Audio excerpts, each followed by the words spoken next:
Bamemeta kakhulu. Bamemeta kakhulu. Basho ngani ukuthi ngimamemeta kakhulu? Bamemeta kakhulu mangithi sidokutheka. Kwasa. Ingwenyama iphekile mbutho lomkhulu nako kuyadliwa ngekhisimusi emajaha lapha ungathini wena kutibongele ngwenyameni. Athi bayethe wena waphakathi nongangezinhlaba. Kwasa. Ngidangalaza lona igama lekubutheka wakamkhonto mina ngabutheka entonjeni enkanyetini.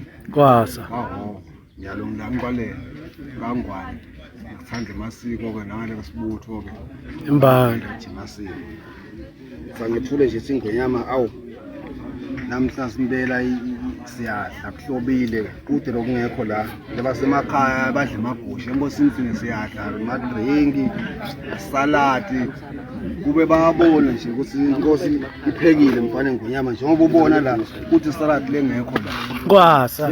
sengidlile nje la selonke lesekusele la kodwa nje ngidawuqhiza ngobe nenzambama kanjalo kuna ngiphinze njalo ngidle ngijale embutho into khona sinangemkhunjini ngibe nestamina ngoba mfana ngwenyama nawu testamini ingwala awunoyigitsa kahle. Okay, bha. Siyabonga mbutho lomkhulu. Awusivusele mbutho lomkhulu. Nako siyabona ngekhisimusi iphekile ingwenyama kuhle kunjeya. Ungathini nje mbutho lomkhulu utichaze ukuthi ungubani bese uyasho ukuthi ungathini nje ngwenyameni kulo pheka kwayo lokuhlena kangaka.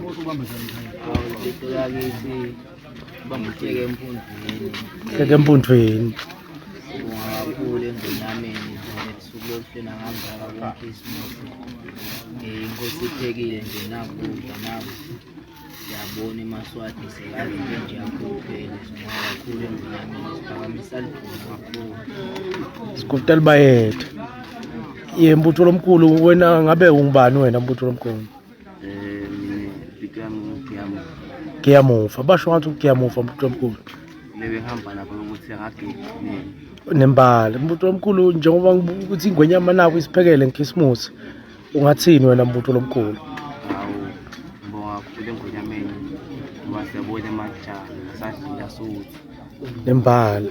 Sikutali bayethe nje ngonyameni lokuphila kangaka. Hayi siyabonga mbutho lomkhulu. Khehle bha. Ekhaya.